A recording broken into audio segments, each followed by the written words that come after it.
लेकिन वो कह रहा है जो कुछ आप परमेश्वर की इच्छा के अनुसार मानते हैं। सो आप परमेश्वर की इच्छा को कैसे जानते हैं? इस वचन के द्वारा। अगर आप वचन को नहीं जानते, अगर इस पुस्तक के अंदर क्या लिखा है आप नहीं जानते, आप कभी भी सटीक प्रार्थनाएं नहीं कर सकते। सो अगर आपको ऐसी प्रार्थना करनी है जो सुनी जाए और प्रभु उत्तर दे, वचन को जानिए, प्रभु की प्रतिज्ञाओं को जानिए और आप इन प्रतिज्ञाओं के अनुसार प्रार्थना करें। दूसरी कुरिन्थियों की पुस्तक उसका 1 अध्याय और उसके 20 पद के अंदर इस रीति से लिखा हुआ है, अब परमेश्वर की जितनी भी प्रतिज्ञाएं हैं वे प्रभु यीशु मसीह में हाँ और प्रभु यीशु मसीह में आमीन होती है। उन्होंने ये नहीं कहा कि अब आपकी जितनी प्रार्थनाएं हैं वो प्रभु यीशु मसीह में आमीन के साथ पूरी होगी। जो कोई प्रार्थना करोगे उसके लिए आमीन के साथ प्रभु यीशु मसीह के नाम में पूरी हो जाएगी। वहां लिखा है परमेश्वर की जितनी प्रतिज्ञाएं हैं।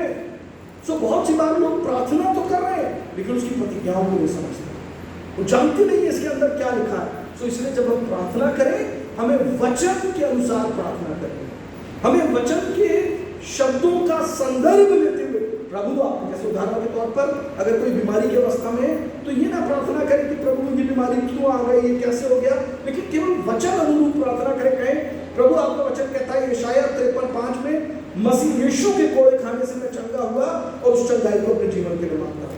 आप कहिए निर्गमन 15:26 के अंदर लिखा है कि मेरा परमेश्वर जिसकी मैं आराधना करता हूं वो यहोवा राफा चंगाई देने वाला परमेश्वर है और उसकी अलौकिक चंगाई को मैं अपने जीवन के अंदर मानता हूं। अगर कोई व्यक्ति निराशा का सामना कर रहा है तब वो केवल हताशा में ना जाए लेकिन वो प्रार्थना करे कि इस रीति से वचन कहता है यिर्मयाह 23:11 के अंदर कि जो कल्पनाएं प्रभु ने मेरे लिए की वो हानि की नहीं वरन लाभ की और अंत में अपनी आशा को पूरा करेगा। आप कहिए रोमियो की पत्री 8वां अध्याय 28वां पद इस रीति से कहता है कि अब सारी बातें मिलकर उनके लिए जो परमेश्वर से प्रेम रखते हैं भलाई ही को उत्पन्न करते हैं। अगर आप एक विरोध का सामना अपने जीवन के अंदर करते हैं तब कोर्ट कचहरी के बारे में पहले मत सोचिए, पुलिस के बारे में पहले मत सोचिए, आप पहले परमेश्वर के वचन के अनुसार प्रार्थना करिए और कहिए यशायाह 54 अध्याय और उसका 17वां इस रीति से कहता है कि जितने भी हथियार मेरी हानि के विरुद्ध रचे गए उनमें से एक भी प्रबल नहीं होगा और जितने मुद्दई होकर मुझ पर नालिश करेंगे मैं उन सबसे जीत जाऊंगा, यहोवा के दासों का यही। सो जब आप प्रार्थना करें वचन के अनुसार प्रार्थना करें। अगर आप एक आर्थिक तंगी से गुजर रहे हैं ये मत कहिए कहां से होगा, कैसे होगा, किससे कर्जा ले लूं, क्या करूं पास्टर जी आप बताइए। आप वचन के अनुसार प्रार्थना करिए। यशायाह भजन संहिता की पुस्तक उसका 23 अध्याय उसका पहला पद कहता है यहोवा मेरा चरवाहा है मुझे कुछ। आप कहिए दूसरी कुरिन्थियों की पुस्तक उसका 9वां अध्याय 8वां पद कहता है अब परमेश्वर तुम्हें हर प्रकार का अनुग्रह दे सकता है ताकि हर समय हर अच्छी बात के लिए, हर आवश्यकता के लिए, हर भले काम के लिए तुम्हारे पास बहुतायत से हो। सो जब आप प्रार्थना करें तो वचन के अनुसार प्रार्थना करें क्योंकि परमेश्वर का वचन उसकी प्रतिज्ञाओं को हमारे जीवन में प्राप्त करने का आधार है। 5वीं और अंतिम बात, परमेश्वर का वचन मेरे जीवन के लिए कुशलक्षेम, सफलता और अलौकिक स्वास्थ्य का आधार है। ध्यान से सुनिएगा, परमेश्वर का वचन ही आपके जीवन के लिए कुशलक्षेम, सफलता और अलौकिक स्वास्थ्य का आधार है। केवल एक स्थान से पद को पढ़ रहा हूं,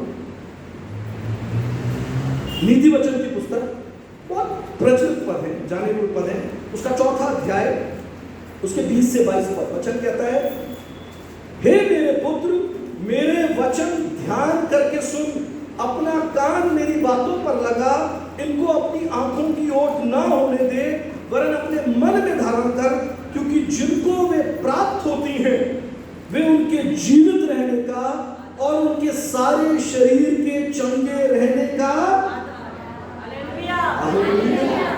अगर आप वचन को पढ़ रहे हैं या आपके घर में स्वास्थ्य लेकर आएगा तब आपको चंगाई की प्रार्थना नहीं करनी, अपने आप स्वास्थ्य बना रहेगा, अपने आप कुशल क्षेम बना रहेगा, सफलता बनी रहेगी।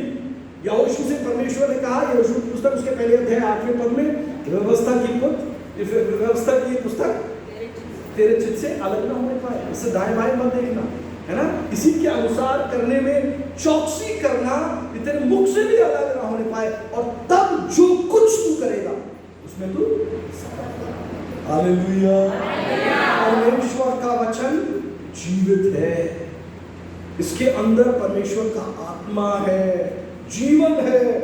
ये सनातन वचन आज के दिन भी प्रभावशाली है मेरे और आपके जीवन के लिए, और इन 5 कार्यों को करता है। ये उद्धार के कार्य को आरंभ करता है और हमें प्रभु में आगे ले जाकर शुद्ध और परिपक्व बनने में सहायता करता है।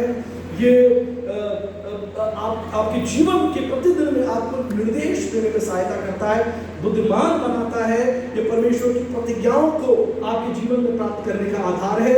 और 5वीं बात, ये आपके कुशलक्षेम, जीवन में सफलता, अलौकिक स्वास्थ्य और दीर्घ आयु का आधार है। आमीन। आइए परमेश्वर के लिए जोरदार ताली बजाएं।